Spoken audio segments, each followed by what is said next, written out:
Once we are aware of how we can work with class-based components, why don't we take a look at the major players that are going to be happening once we use the class-based components? And that would be state as well as the this dot set state. And the reason would be very simple because for now we have been using the props. And props are great. Props are awesome. However, props are read only. And if you would want to hold access or change the data of the component, we will gonna have to use the state as well as this dot set state, which we're gonna cover in more detail as we're working with events. However, I do want to tell you right away that there's a reasoning why we're calling this state, and the reason is the fact that we can access it later on. Okay. Now, I also need to warn you right away that this video can get quite long because I do want to kind of show you all the pitfalls that you're going to have along the way if you're not using the state. And first and foremost, I would want to delete a little bit of what we have so far because there's quite a bit of junk that we really don't need. So let's say first we're going to be getting rid of all these imports here, as well as we're just going to say, you know what? We don't want the banner. We don't want the section. We're just going to say here that this is going to be heading one. And we're just going to call this is our application. So that's going to be my app. And by the way, again, I can pick and choose whatever I would like, whether I would want the functional component as well as the class one. So why don't we delete the class one for now? Let's change the export. So this is going to be one. So now this is going to be working. We might as well can leave the import. It doesn't really matter. It's not going to affect us. And then you know what? We will gonna head over to a components. I'm gonna delete the whole folder. We're not gonna use the folder, as well as we're gonna get rid of the data. And what I would be looking for is not the package JSON. That's not what I wanted. I can also close the index and then let me delete the data, which I wanted to do in the first place. And then we're gonna set up two components. One is gonna be book list, and the other one is gonna be book. So let's say within the source, there's gonna be new file. I'm going to call this book list. We can capitalize it. We can write it with the small one. It doesn't really matter. I'm going to say booklist.js. So for now, let's just leave this empty and let's create another file that we're going to call book. So this is going to be my second component with a book.js. So these are going to be three files. We're going to be doing most of our work. So I might as well can close the sidebar just so we can see everything better. And then we know that we can use the snippets. Now, this guy, the book list, is going to be the class-based component because this is where we're going to be practicing with our state. So how we can get the easy syntax for the class-based component, we just type RCC. Now, if we would want a function-based component, this is going to be RFC. So this is going to do the RCC, and then we have right away our class-based component. Awesome. Everything is working really well. So why don't we have, again, some kind of section? So let's write here section. Then we also are going to be selecting the second section. So there's going to be a second section. And within the section, again, we're going to start very simply by some kind of heading 3. And we're going to say this is our book. And we're going to call this list. So we can say something like this. So this is going to be our book list. However, I also would want to right away import the book, the functional component that we're going to be creating here. And again, in this case, we're going to be using RFC. And then this is not going to be div. Let's just change it. Let's say I'm going to select them both. And I'm going to say that this is going to be some kind of article. And within the article, there's going to be two heading 3s. For now, they're not going to mean anything. We're not going to be using with any kind of dynamic data. But we're going to say book. And we can just put a colon. And then we're going to copy and paste it. And we're going to have some kind of author. But why don't we do the author with like heading 5? So something a little bit smaller. So something like this. Let me save it. And now, like I said, I would want to export it, which by the way is already happening here. The moment we set it up with the snippets, we are doing already a default export. Unless you hate the syntax, then again, you can write that this would be simple function. And then you just write the export default somewhere here in the bottom. Now, in my case, I'm fine with the syntax. I know that this would be an export default, and I know that this would be exactly in the same folder, plus the export is default, so I can name this whatever I would like. So in the book list, I'm going to say from, and then I'm going to be looking for the file, and the file is going to be book. And this is going to be exactly here right next to it. So we can save it. That would be my book list. And then right underneath the heading 3, we were going to be rendering our book for now. This is exactly what we're going to have. We can do the self-closing tag right away. There's no difference. And then obviously nothing is changing.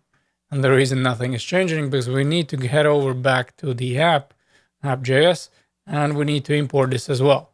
So I can just leave the comments maybe on top, but maybe right after the React, let's do import. And now we're looking for book list, which obviously again is going to be default export anyway.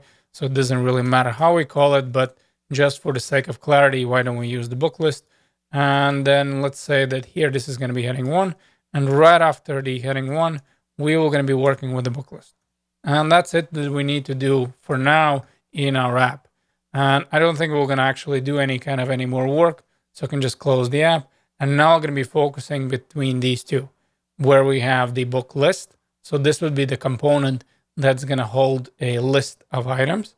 And then we're going to be rendering them depending on some kind of ideas that we would have, as well as there's going to be book that's going to render each and every single item. And this is, by the way, something that you're going to see quite a lot, where as you're going to be working, you're going to be setting this up where there's going to be some kind of list.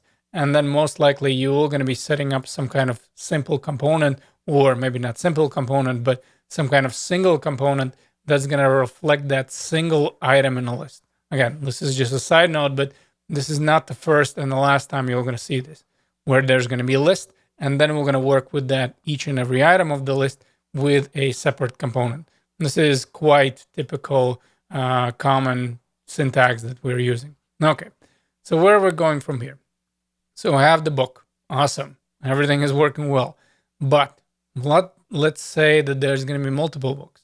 I just don't want one book. I want multiple. Well, we already know, okay, so there's a class, and maybe in a class I can create an array, right? After all, this is a class. So I can say books, and let's say that this is going to be my array.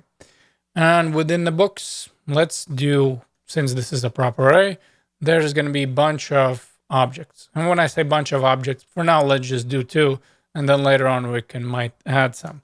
And let's say book, and this would be book number, and let's say 1, as well as let's add the author, and here we're going to be saying author is going to be, I don't know, John Doe.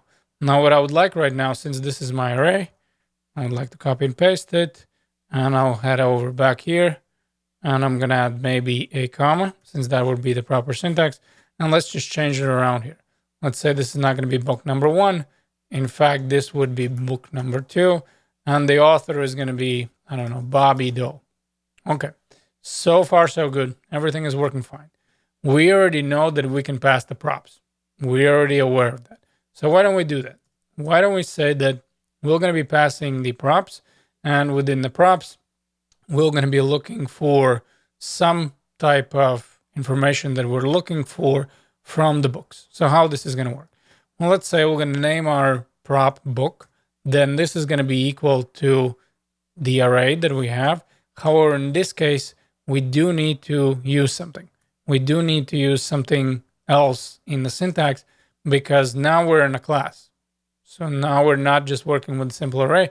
This is in fact a class. So we need to point back to this class. And the way we're going to do that, we need to use the keyword of this. Then obviously the array is going to be books. And then I'm going to be, let's say, looking for the first item. Now, how can I access the item in the array? The first one, this is going to be 0. So I can access the 0. Okay. Everything is working really well. Now we can know already that we can head over back to our book and we can access the props. Or the question right now is, and I purposely, by the way, made a class component because I wanted to show you how in a class-based component we can access the props. Because usually with function, and you know what? No, I'm looking at, I obviously created a function. So my apologies. Why don't we redo this? Again, I do apologize. I do want you to show you how you can do it in the actual class.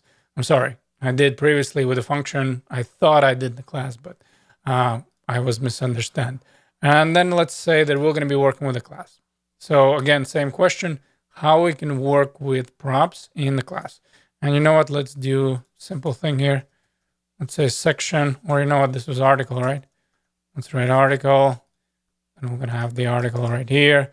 And then we're going to do the same thing, heading 3. And let's say this would be book. So the colon for the book, as well as we're going to copy and paste it. And we're going to have the heading 5 for our author. So far, so good. Again, we did a little bit of detour. I hope you're going to forgive me. And now the $1,000,000 question. How can we access the props in the class?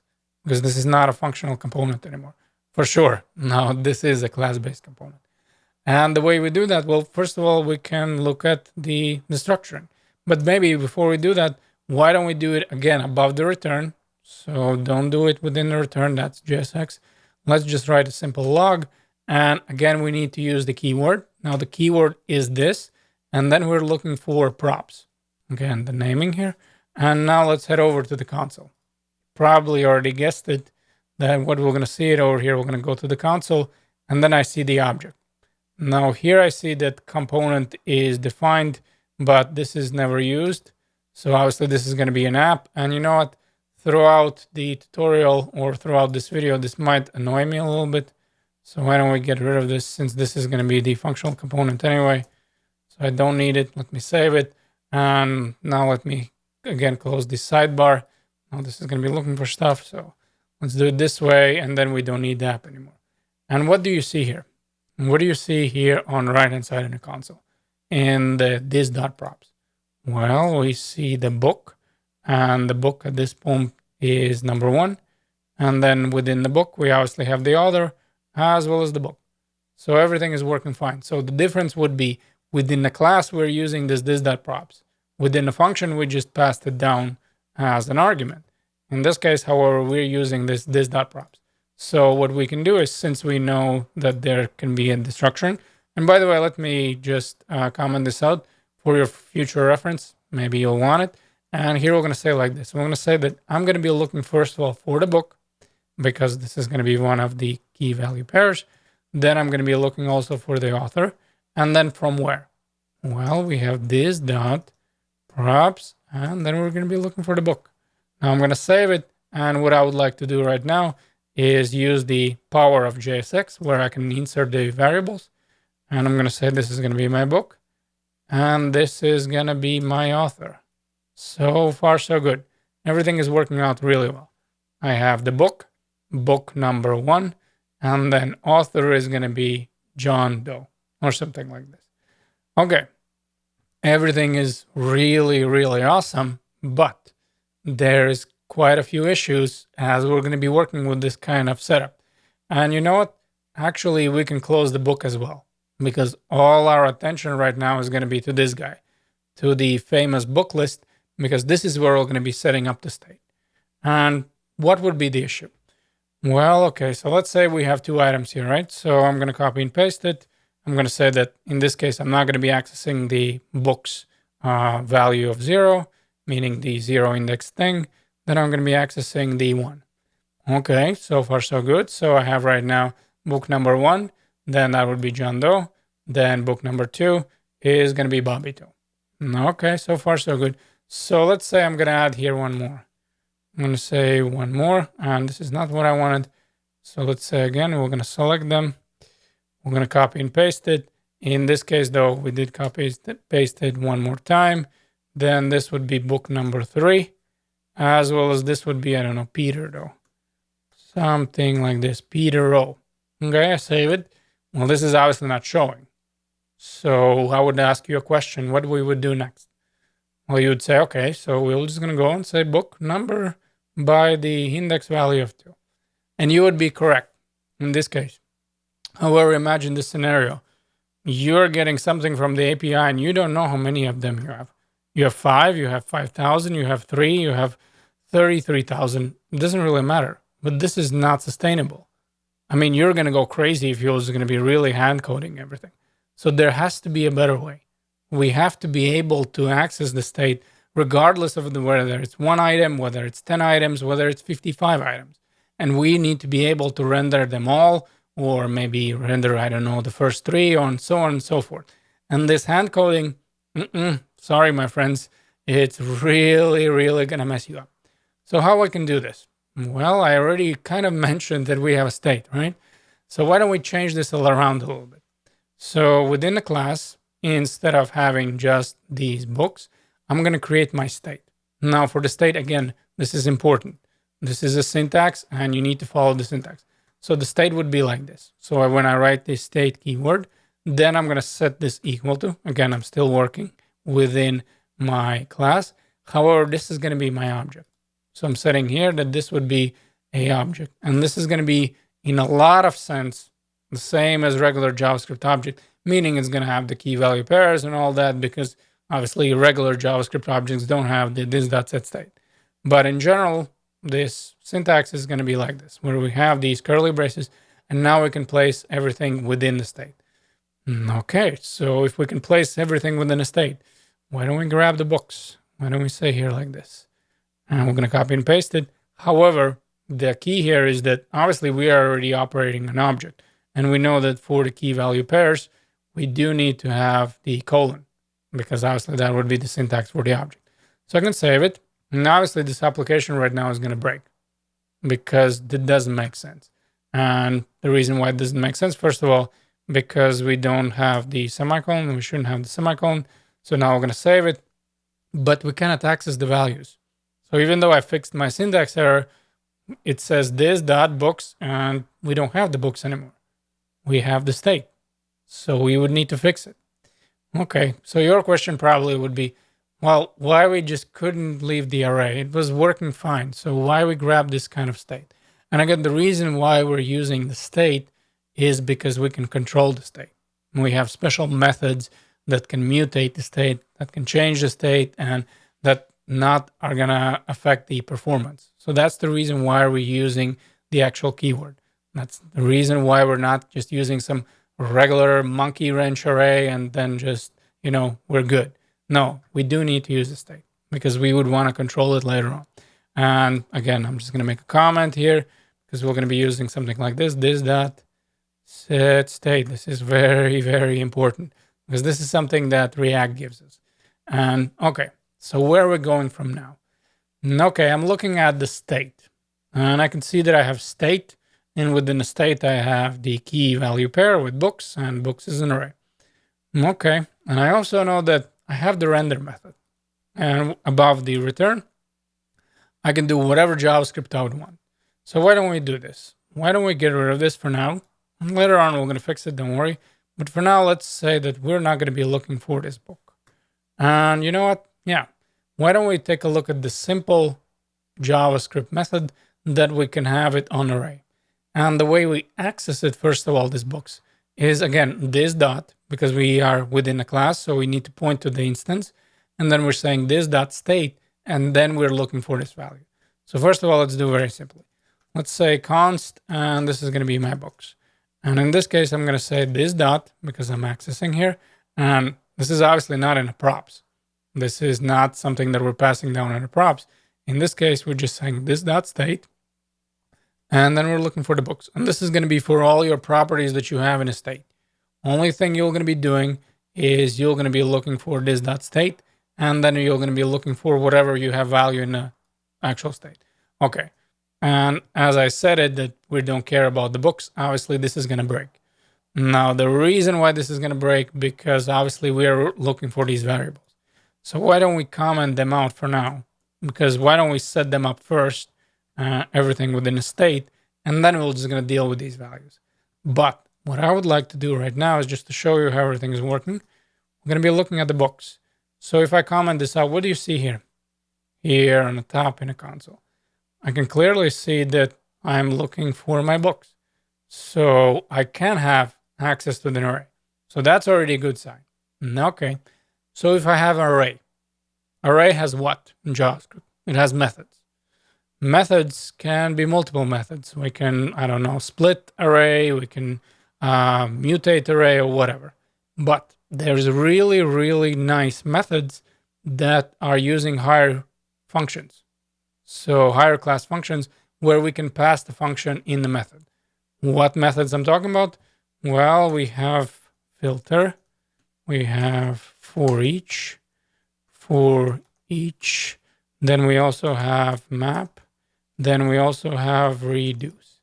And if you're not aware of them, I can tell you right away within the React, this is going to be your bread and butter. This is going to be something that you're going to be doing a lot.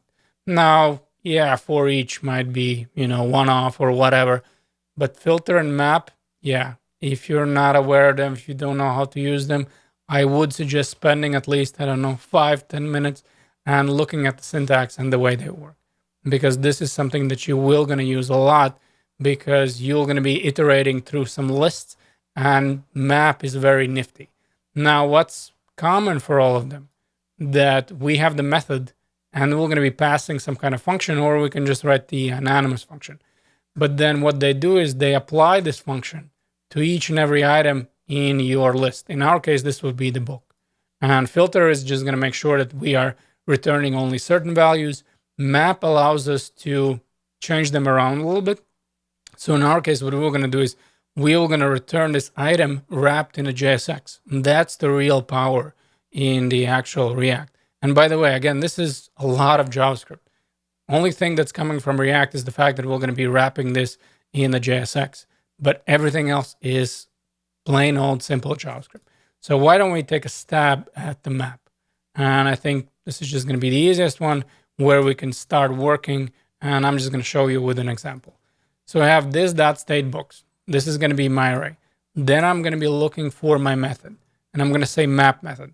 Now, math method is going to look for one argument. Now, that argument is going to be the function. I can write this function outside of whatever this method of map, or I can just pass it here as an anonymous function, which is really cool because as we're working with the S6, the arrow functions, we can just have a very clean and short syntax. Now, what this is going to do is I'm going to say that this is going to be my function. So that's going to be my arrow function. And then again, I'm doing the implicit return. And then whatever I'm naming here, this parameter is going to look at the list and it's going to reflect each and every item in a list. So I'm saying as you're looping through, I would want to do something with this item. Now, this item can be an orange. Again, this naming doesn't matter because this just talks about each and every item in an array. And in this case, I'm just naming this item, but there is no rule that you need to name this item. And since I know that I'm looping through the list and I'm going to be looking for the book, why don't we take a look at how we can create one book? So let's say in this case, I'm going to say, okay, so I'd like to loop through an array, and then I'm going to say that I'm going to be looking for the book. Well, I don't know why I'm typing name, but let me write a book because I know that each and every object here is going to have this book. So why don't we save this? And again, we would want to console log it, which probably I don't know why I actually deleted. So let me save this again. And now what do I have in my array? So instead of just a simple books array, which would be all the items, what I can do is I can start manipulating these values. So I can say, you know what? Yeah, loop through all my array, what I have. However, return from the array, grab the item and only return the book that is on this item and set this up in the books. And by the way, one more thing that's happening here, apart from for each, is that they were going to create a new array. The for each is not going to create a new array. It's just going to loop through an array and do something, whether that's console log, the most simplest console, or something like that. But with filter and map and reduce, we are creating new arrays. You can clearly see that. We have the books array, and then we created the new array. Now, the key here is very, very important, and that is the fact that we can wrap this, not just this book number one, but like I said, we can wrap this in the JSX. And that is really, really powerful. Or we can just return this as a total item. So let's say I'm just looking for the book. So why don't I combine this and just say that I would want to return the item? So how is that going to work? Well, why don't we combine the both? So I know that I have my math method. I know I can look for the specific parts in here. And why don't I comment this out? Again, this is just going to be for your reference. And now let's start working with the books. However, for now, I don't need the book. What I need is to set up the JavaScript because I'm going to be looking for the JavaScript functionality. So here I'm going to say this dot, that I'm looking for the state, then I'm looking for the books, which is going to be my array, and then I'm going to be looking again for the map method. Now, in this case, I will going to have the item. So that's going to be my first thing. but also I can have the access to the index. This is going to be again specific to the math method. Again, in this case, I will going to show you this little bit later on when we're going to use the index. And in fact, I'm going to tell you right away that that is probably not something that you're going to use very often because there's some downsides to it. But just as a very simple way, I do want to show you this. So I'm going to say that I'm going to be looking for the item. So each and every item in an array, as well as the index for this item. And then what I would want here as my result. Well, I'm going to say that for each and every item, I'm going to be returning the book. So this is important. So now I'm returning not only some whatever simple book number one or number two, what I'm returning is the actual component. And then within the component, I'm going to set the prop of, let's say, the name of info. And then within this info, I'm going to say that this is going to be the item. So what I'm saying is I'm going to loop through an array. I'm going to start with book number one, number two, number three, and each and every iteration, I'm going to create a component. And then within this component, we're going to pass the info prop. And this info prop is going to grab all the information that was already in the item. However, once I'm going to save it, there's going to be an error in the console. And even though everything is going to be working fine, I also need to change the book. Because remember, when we were setting this up, we initially had this book. And obviously, this is not going to be in our props anymore. What we need to do is change this to our famous info. So now when I'm save it, and obviously I didn't save it here in the book list, then I should be having what? Well, first of all, I have this big, massive warning. And like I said, we were going to be dealing with this. Don't worry about it. And by the way, I messed up here. I commented out for some reason, but everything is rendered fine. And what's really cool about this, apart from this big fat error, is the fact that now we can do something like this. You want more items? Okay, let's go ahead. Now I'm not going to be changing these values. I see this as a pointless thing, but let's say I could add more values. Again, so let's say comma, comma, comma. Obviously, that would be the proper syntax. What do I have right now? Well, I have a bunch of books. You want to delete them? Sure, delete them. So as you can see right now, this is much, much more powerful, where I can control what is being rendered by obviously having this component, but then whatever values I'm going to be getting back, this is already dynamic. We are not doing anymore, my friends, the typical hard coding or anything like that. We are very smart because now we're making sure that no, whatever books we're going to have, all of them are going to be rendered, unless obviously you set up some kind of, I don't know, cancellation or something like that. But unless you do that, yes, all of them are going to be rendered, and you don't need to jump back and forth and change some values. No, you set it up. If there's going to be more books, fine, we're going to be getting more books. If there's going to be less, fine, that also works for us. So that is much, much more powerful. Trust me, because hand coding like that, that's not very smart idea. Let me come down from my emotional high, and why don't we talk about the index? So why do we need it? You see, what they're saying in the console is that each child in a list should have a unique key. And what's happening is that React needs to keep track of what list is being rendered, because like I said, later on, we're going to work with events. We're going to be changing something. So what we need to do is to have a special, again, prop, which is going to be the key. Now for the key, we need to pass something unique, which in our case, we could technically pass index, and everything is going to be working fine and nothing is going to change, meaning there's going to be no error in the console. However, there's an issue with an index, and that is the simple fact that, yeah, if there's going to be a list and nothing is going to be changing, you technically could leave the index and everything would be fine. However, as we're going to be deleting some items from the list, it might give you a hard time. And the reason is very simple. We're setting up the index. So imagine if I delete this one. What is going to be the index right now? Well, this guy already doesn't have the index number one like it normally would. Now this one has the 0. So that's probably not the best way how you should do it. And by the way, if you're going to be getting some kind of information from external API, they most likely are going to give you the IDs anyway. But in this case, the simple and quick and dirty way would be something like this, where we just set up the IDs. Now, in this case, what I can do is I cannot look for the index, and let me just, delete this, even though hopefully you understand that you can do that. And instead of index, since we can access the item, we can say item, and we're looking for the ID, because obviously that is the key value pair. Now let me save it, and again, you see that there is no errors in console, so everything is working out fine. So for the key, we need to use something unique, which is going to be in most cases ID, which from the external API, you are going to be getting most likely the IDs. Or if you're creating your own list, you can just make your own ID. It doesn't really matter. It's gonna do the same thing.